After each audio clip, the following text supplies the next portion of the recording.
Vamos a analizar brevemente alguna de las parábolas, em, pues, pero para entender un poco cómo es esa mente narrativa de Jesús, esa imaginación de Jesús, em, a la hora de enseñar.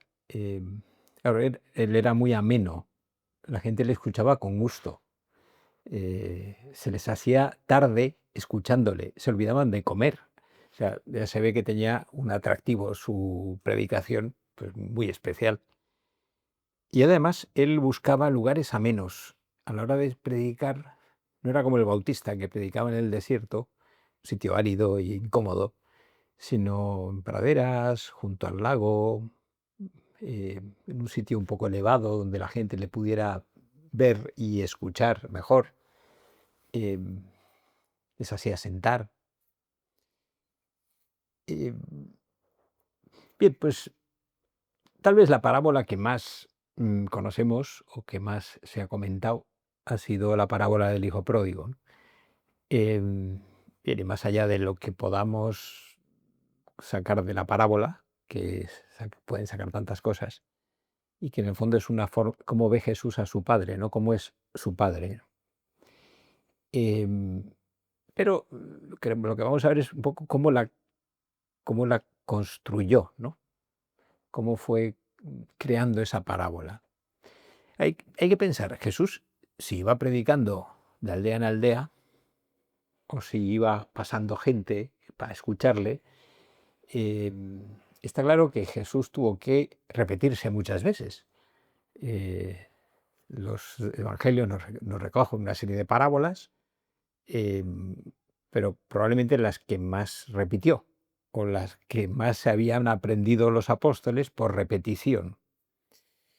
Em, Jesús en la manera de hablar, esto es algo que los filólogos han estado estudiando, en el arameo dialectal en el que él predicaba, en el idioma de su tierra, eh, que era campesino, o sea, no era el hebreo, que era el idioma culto, sino el arameo dialectal de Galilea, y que por eso los otros maestros le despreciaban, ¿no? Porque hablaba al vulgo, porque hablaban en arameo dialectal. Em, en esa forma, en sus palabras, él las cuidaba. Había rimas internas, ritmos, que estaban pensados para que eso que él estaba diciendo se pudiera memorizar mejor. Em, Cuando tiene una cierta musicalidad, las palabras que utilizas, es más fácil recordarlas. Pues es uno de los descubrimientos que han hecho los filólogos, pues sorprendidos, pues tiene, eh, claro, se hacen traducciones hacia atrás, ¿no? Del griego, como volver al arameo, que era el idioma original que utilizó Jesús. Pues en esa traducción hacia atrás, em, pues se descubren estas perlas, ¿no? Bien, la parábola del hijo pródigo. Es una parábola que claramente tiene como varias capas de escritura, podríamos decir, que no escribió nada, ¿no? Pues, pero sí, de composición, ¿no? Varias capas. Jesús fue repitiendo esa parábola y la fue perfilando, la fue como afilando, porque hay como pequeñas aclaraciones que se van sumando a la historia principal que dicen mucho. ¿Qué nos dice la parábola? Pues que el hijo pequeño de un señor, le dice a su padre: dame la parte de herencia que me corresponde, que me marcho. Em, Bien, al que le escuchaba, dice: bueno, un momento, en la herencia no te corresponde hasta que muera el padre. No tenía ningún derecho el hijo a reclamarle su parte de herencia al padre. Ahí ya había una actitud injusta. Em, Pero el padre le da, le accede, le hace caso, le da su parte de la herencia y el hijo se marcha. Jesús empieza a describir la vida de ese hijo que se ha marchado y empieza a cargar las tintas. Em, Va a una tierra extranjera, ahí gasta el dinero viviendo lujuriosamente, em, se le acaba el dinero, empieza a trabajar para un señor de aquella tierra, hay un momento de hambre, de hambruna en esa tierra y acaba cuidando cerdos y no le dan a comer ni las algarrobas que le echan a los cerdos, dice Jesús. Claro, para un judío que estaba escuchando esa em, historia, pues claro, era muy gráfica. Lo que estaba contando Jesús era muy gráfico y señalaba muy bien em, lo bajo que había caído ese hijo. Más bajo no, para un judío más bajo no se puede caer. Cuidar cerdos, el animal maldito.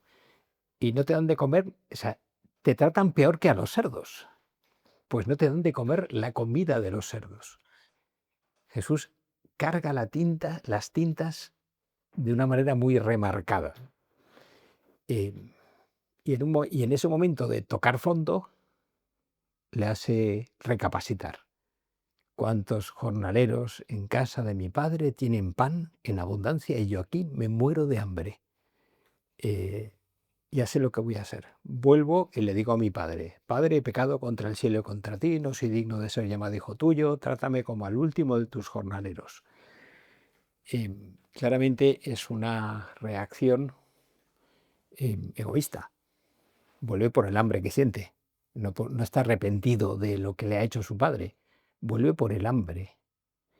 Jesús está mostrando a ese hijo no en una actitud, no sé, apropiada. Y vuelve. Y la historia, pues hasta ese momento todo se centraba en el hijo pródigo, pero de repente el centro de atención pasa al padre. Ahí ya no es, el protagonista deja de ser el hijo pródigo, como ha sido hasta ese momento de la historia. Ahora empieza a ser el padre. Y el padre, dice el Señor, le vio venir de lejos. Claro, o sea, la imaginación de los campesinos, de la gente sencilla, es una imaginación muy despierta. Nosotros la imaginación la tenemos un poco averiada con tantas imágenes que vemos. Se nos ha muerto un poco la capacidad de imaginarnos las cosas. En aquella época, claro, todo era imaginación. Te contaban una historia y te la imaginabas. No, no la veías en una pantalla, te la tenías que imaginar. Y Jesús juega con esa imaginación. Con verle venir de lejos, dices, ¿en qué estado estaría el hijo que viene de cuidar cerdos y que no ha podido comer ni las algarrobas de los cerdos? Pues con el desgreñado, con barba sucia, con harapos, oliendo mal, desfigurado, en los huesos. ¿Te lo imaginas así? Y desde lejos el padre le reconoce. Es un dato significativo. Le reconoció de lejos.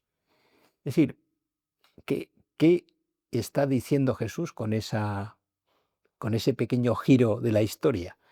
Está diciendo que el Padre le estaba esperando, porque tú reconoces a alguien que no es fácilmente reconocible si le estás esperando. Entonces sí, cuando ves venir a alguien que se parece un poco, te salta la atención. Pero si no le esperas, pues no le reconoces. ¡Ay, no te había reconocido!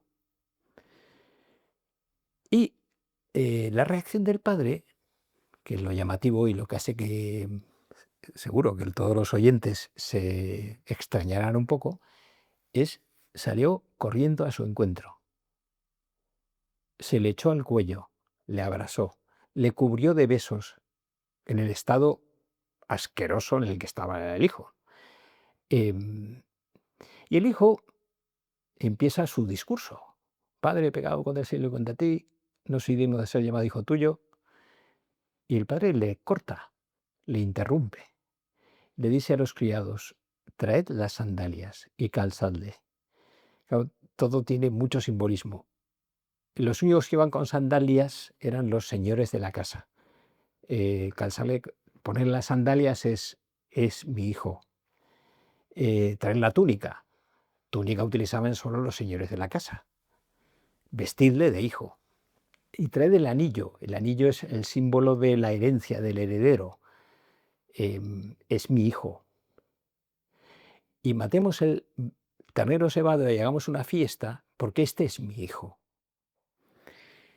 Oh, la historia tiene una riqueza, una fuerza, se pueden sacar tantas conclusiones de qué significa perdonar o qué significa querer, y que nos está intentando explicar es cómo es el amor de Dios, ¿no?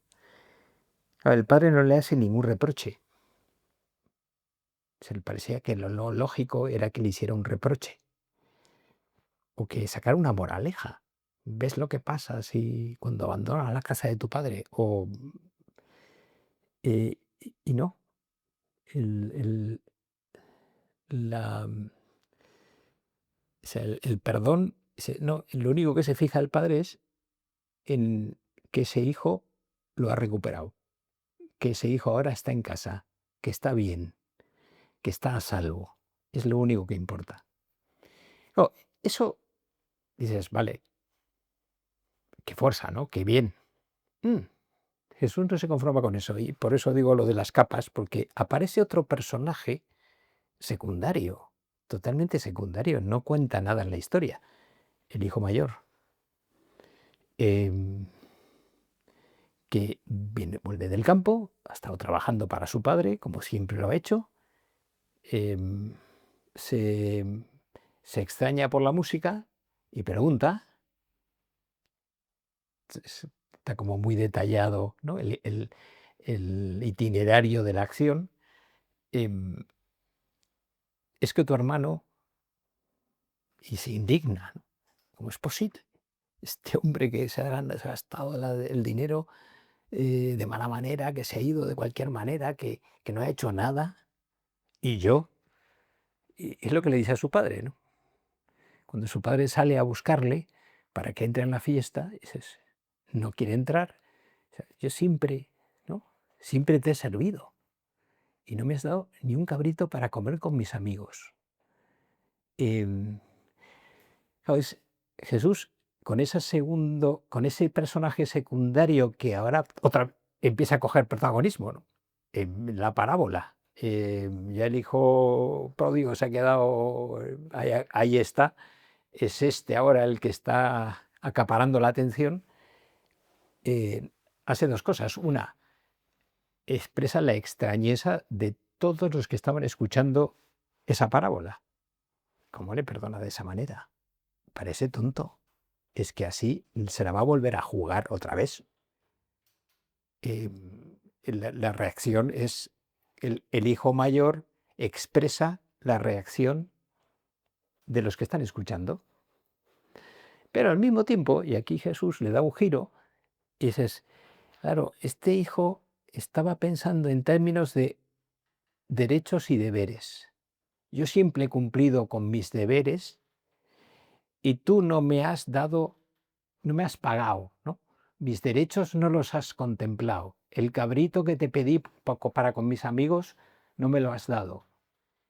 Y claro, eso da pie a la respuesta del padre. Otra vez el padre se pone en el centro. Hijo mío, tú siempre estás conmigo y todo lo mío es tuyo. Dices, no hay mío tuyo. Entre Dios y el hombre no hay mío tuyo. Todo es, todo es de los dos. Eh, y es el expresar el sentimiento de Dios.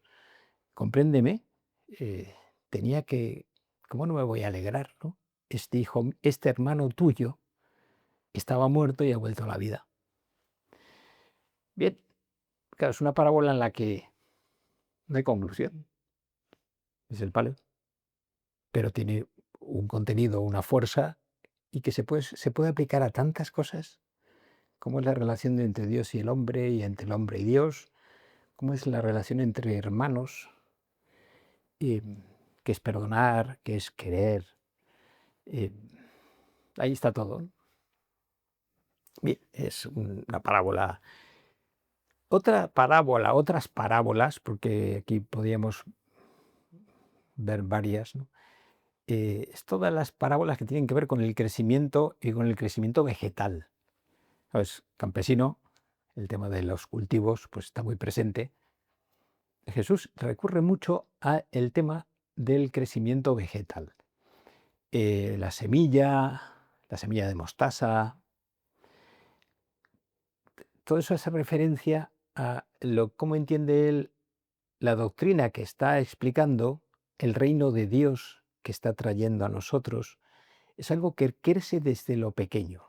Ya lo veremos cuando hablemos más de cómo entiende él ese reino de Dios, pero crece desde pequeño, desde poca cosa. No parece relevante. Es el grano de mostaza. O es la siembra del sembrador que está echando la semilla a voleo y parte cae en piedra, parte cae entre el camino. O sea, ¿qué está haciendo? Describir los problemas de los sembradores en su tierra, en Galilea, pues el problema de las piedras, del camino, de las malas hierbas, etc., ¿no? Em, i- Igual, ¿no? Para los que le escuchaban era como muy evidente, ¿no? Pero claro, dices, que tiene mucha fuerza. Dices, crece sin que se sepa cómo. El sembrador ya vele, ya duerma, la semilla crece y da fruto. Es algo que tiene una vida propia, ¿no? Y va creciendo, desde pequeñito va creciendo y da su fruto. El 30, el 60, el 100. Em, Otra vez lo mismo, ¿no? La plasticidad de la parábola, de la imagen que utiliza y la fuerza que tiene para explicar tantas cosas, ¿no? De cómo crece el ser humano, de cómo crece la gracia en el corazón del hombre, de cómo crece ese reino de Dios. Y junto a esas parábolas agrícolas, las pastoriles, claro, era la otra ocupación de la tierra en la que él vivía, las ovejas, ¿no? Él también recurre a la parábola de el buen pastor en diversos momentos, con diversas formulaciones, hace una serie explica una serie de parábolas en las que plantea la relación entre él y sus discípulos. Y es la relación entre el buen pastor y las ovejas. Pero claro, es muy curioso el giro que le da a esa relación. Es una relación de pertenencia mutua. Lo que dice es, los que están hasta ahora eran mercenarios, poseían a las ovejas, se aprovechaban de las ovejas, las explotaban. Pues, bueno, lo que hacen todos los pastores, ¿no? Para eso están, para esquilarlas, para sacrificarlas para la carne, Dices, yo soy el buen pastor, que conozco a mis ovejas y mis ovejas me conocen mi voz. Em, y él va creando una relación de pertenencia mutua. No es que simplemente sean mis ovejas, sino que yo me debo a ellas, yo doy mi vida por mis ovejas. Em, el- la ex- o también en otra parábola, ¿no? La oveja perdida, ¿no? ¿Qué pastor no deja el monte a las 99 y va a buscar a la que se le ha perdido? No, eso le sorprendió a todos. Eso no hace ningún pastor. ¿Cómo va a dejar 99 en el monte a saber lo que les puede pasar por una que se le ha perdido? Esa es la que se ha perdido, que se fastidie y protejo a las 99. Es la mentalidad del pastor, que ellos están acostumbrados, pero él le da el giro. Claro, igual que las ovejas no simplemente me pertenecen, si yo pertenezco a las ovejas y doy mi vida por las ovejas, yo me sacrifico por mis ovejas y por eso ellas me siguen. Y es claro, es que me importa cada oveja, es cada oveja la que me importa. es cada persona humana. Y vale más esa persona que todas las demás. En número, una es más que 99. Y por eso la encuentra y se alegra más que por las 99.